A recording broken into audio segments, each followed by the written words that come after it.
The most common shot in golf is the dreaded slice.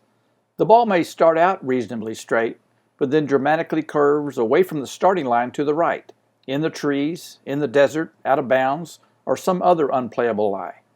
It's frustrating hitting this shot time and time again, but more frustrating is to be doing something wrong and not have a clue how to fix it. This video is going to tell you what is causing your slice, and it's probably something you haven't heard before, because the majority of what you've heard is wrong. The flight of every ball does two things. First, it starts in a certain direction, and then either continues in that same direction or curves right or left away from that direction. Let's compare the ball flight of two different shots. One is the beautiful baby draw that the majority of the pros hit that starts a little to the right of the target line and then gently curves back to the left towards the target. The second shot is the slice that starts a little to the right and then curves dramatically more to the right. Both of those shots started in the same direction, but then one curved left and one curved right. The ball's initial starting direction is determined the most by where the face of the club is pointing at impact. If the face is pointing to the right of the target line, what we call open, then the ball will start to the right. If it is closed, it will start to the left. In golf science, this is known as the face vector.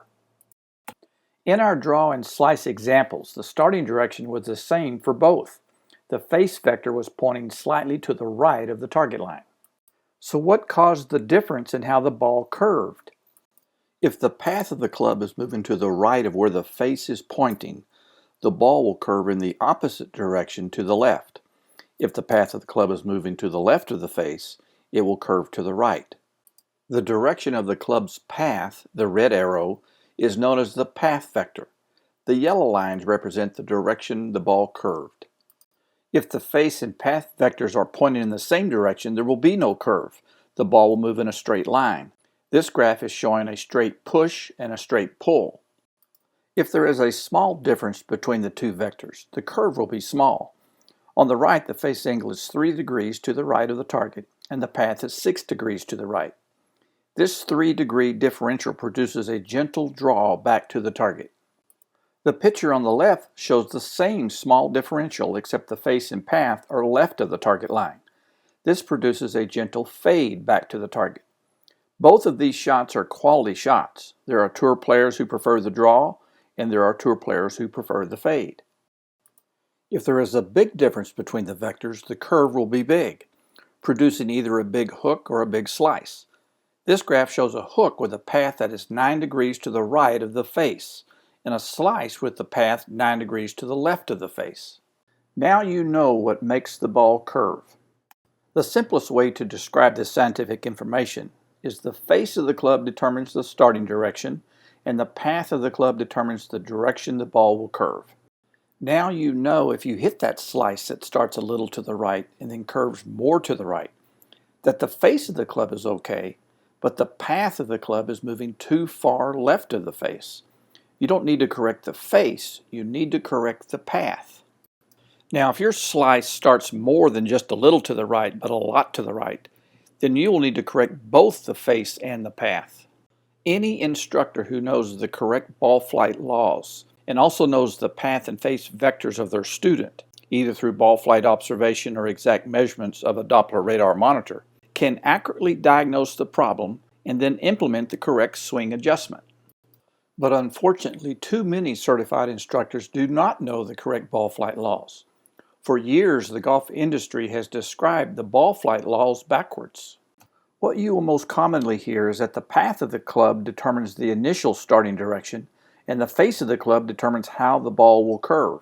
The following are some examples of the wrong ball flight laws being presented by the golf industry. The path of the hands is left of the target line.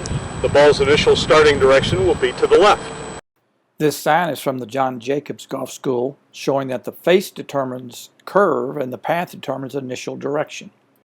Even an article in a recent Golf Digest suggests that the path determines the initial start line. Even the PGA teaching manual that is used for certification teaches the wrong ball flight laws. If one instructor knew the correct ball flight laws and another instructor believed the wrong ball flight laws, How would each perform the following exercise? Accurately illustrate the following. If a ball started 3 degrees to the right of the target line and then sliced, and the difference between the face and path vector is 9 degrees. As you can see, the two instructors would have drawn two completely different diagrams.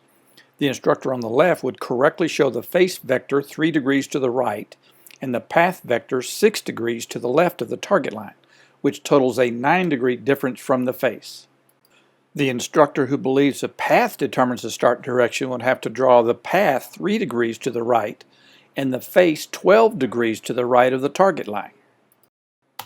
If you were to then ask these two instructors, in order to help this student stop slicing and instead hit a gentle draw that started 3 degrees to the right of the target and then curved left to the target, would you work on path or face?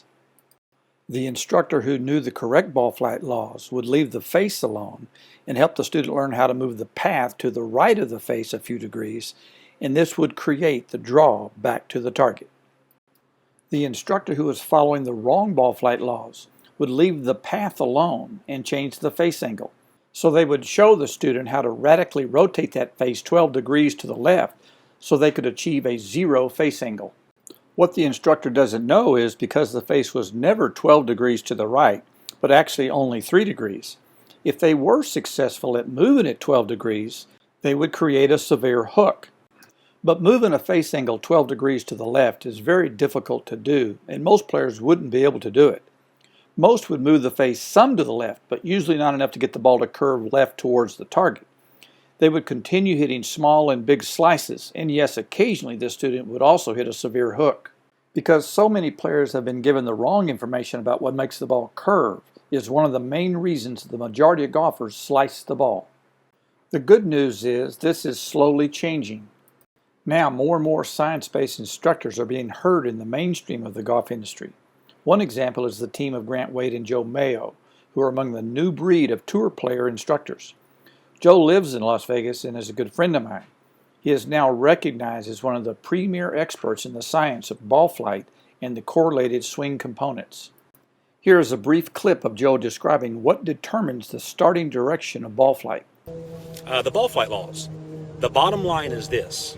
The golf ball begins its initial flight, its starting line, by the club face, not the club path. Another prominent science-based instructor is Sean Foley, who coaches Tiger Woods and many other top tour players. 90% of the people that I've given lessons to have all come with the same issue, which is slicing the golf ball. Part of this comes from the fact that we've kind of misconstrued the ball flight laws for so long. So we always figured, okay, club face has to do with curve and path has to do with where the ball starts. Well, as we've seen through some of the new technology like TrackMan, we've seen that the face is 85% responsible for the direction of the golf ball. So it's not leaving at a right angle, but 85% of that. Now the path that the golf club takes is going to be responsible for the curve that the ball's on. So you curve the golf ball with your path and you start the golf ball with the club face. The On Target Golf Academy is dedicated to the science of golf.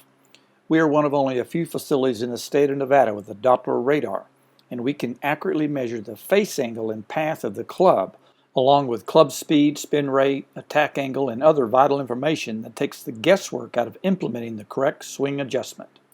We offer two important programs that provide this important information: our First Step Total Assessment Program and our all-day golf schools. These programs give you targeted projects to work on to improve your game the quickest. Once you have your projects, you can work on them on your own or with a friend, or participate in one of the Academy project lessons.